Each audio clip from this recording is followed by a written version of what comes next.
Selamat malam semua. Kami dari kelompok 1 akan presentasi PBL dengan judul Aplikasi Jual Beli Pakaian SD Negeri dengan manajer proyek Bu Dwi Amalia Namasari.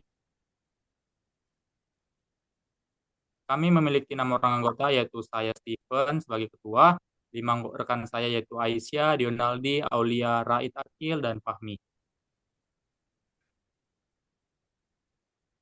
Untuk deskripsi umum, kami mempunyai 2 aktor, yaitu penjual dan pembeli. Pembeli bisa mengakses aplikasi untuk membeli barang, penjual mengakses aplikasi untuk mengelola barang, dan juga ada sistem yang itu database untuk menampilkan apa yang dicari pembeli dan juga penjual. Kebutuhan fungsional ini merupakan akses apa yang bisa dilakukan pembeli dan penjual. Kalau pembeli itu bisa mengakses aplikasi untuk membeli barang, sedangkan penjual mengakses aplikasi untuk mengelola barang. Lanjut. Dan juga ada kebutuhan non fungsional ini merupakan hal apa yang bisa dilakukan sistem, yaitu di mana penjual harus bisa memberikan keamanan yang ketat, kemudian penjual memberi kemudahan, dan juga menyediakan stok. Selanjutnya yaitu identifikasi pengguna dan hak akses. Identifikasi pengguna dari aplikasi yang kami rancang yaitu kami lebih menunjukkan kepada orang tua yang memiliki anak SD atau yang membutuhkan seragam SD. Untuk hak aksesnya, setiap pengguna memiliki hak akses masing-masing, yaitu ada beberapa fitur buat penjual. Pertama, menambahkan produk, mengedit produk, menghapus produk, melihat laporan, menerima inputan, mengelola produk. Untuk pembeli juga ada beberapa fitur. Yang pertama yaitu registrasi dan login, mencari seragam, melihat informasi tentang ukuran, melakukan transaksi, melihat status pengiriman, dan memberikan ulasan. Selanjutnya yaitu use case diagram.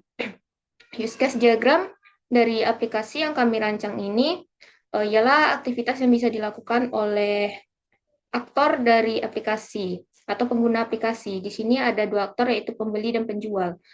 Kedua aktor ini bisa melakukan semua use case yang tersedia pada layar apabila kedua aktor sudah melakukan login.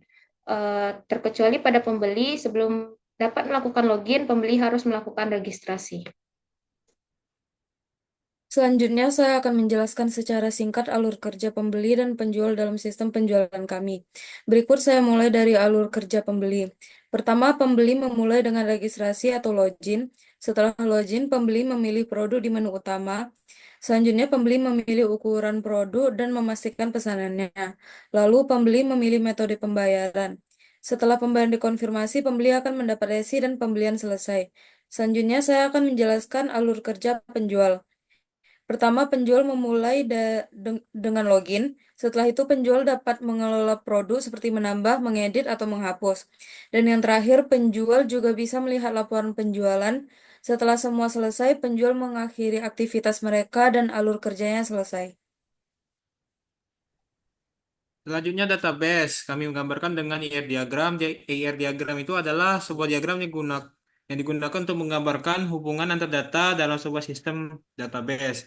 Di sini ada komponen yaitu objek seperti pesan, seperti pembeli, produk, penjual, register, dan lain-lain. Kemudian beserta atribut-atributnya seperti pembeli, jenis kelamin, tanggal lahir, dan yang lain-lain. Kemudian ada kardinalitas atau hubungannya seperti contohnya pembeli dengan register, pembeli dengan produk, dan lain-lain. Baiklah, next.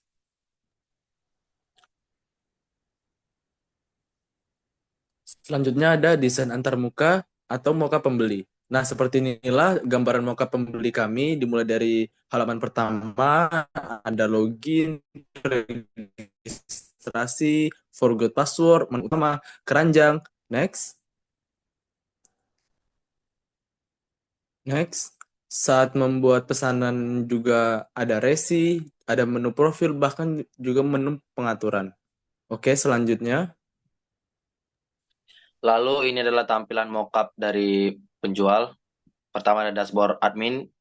Admin dapat melihat aktivitas apa saja yang terjadi. Lalu di profil admin, admin dapat melihat siapa-siapa aja admin dalam websitenya. Lalu ada ubah profil admin, admin dapat mengubah profilnya sendiri. Dan juga ada fitur logout untuk mengeluarkan dari akunnya. Lalu ada fitur tambah produk untuk menambahkan produk baru. Lalu ada kelola produk jika ingin mengedit sebuah produk. Lalu ada ubah produk. Di sini aktivitas kelola produk dijalankan. Lalu ada pesanan. Pesanan ini adalah bagaimana kami mengonfirmasi pesanan dari pembeli-pembeli terkait. Lalu ada detail produk. Sini kami melihat di detailnya.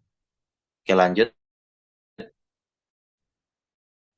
Berikut adalah sistem programming untuk Logbook. Ada 3 proses, yaitu planning, analisis, dan desain untuk aplikasi kami. Lanjut. Riwayat pengerjaan. Di perencanaan kami membuat RPP, kemudian di analisis kami membuat wireframe pembeli dan penjual, dan juga di desain kami membuat mockup untuk penjual dan pembeli. Lalu ada kontribusi anggota pertama di sini ada Stephen Marcel sebagai perencanaan dan koordinator, lalu ada Aisyah sebagai pembuat rancangan dan dokumentasi, ada saya sendiri Dion sebagai desain, lalu ada Aul sebagai membuat rancangan, lalu ada Raid Akil sebagai pembuat rancangan, dan juga ada Fahmi sebagai perencanaan dan juga desain. Untuk rencana-perencanaan proyek kami, pertama kami akan mengembangkan front-end dan back-end, kedua kami integrasi front-end dan back-end, ketiga menguji aplikasi, keempat wawancara dengan dosen pengajar dan manpro, dan kelima dokumentasi.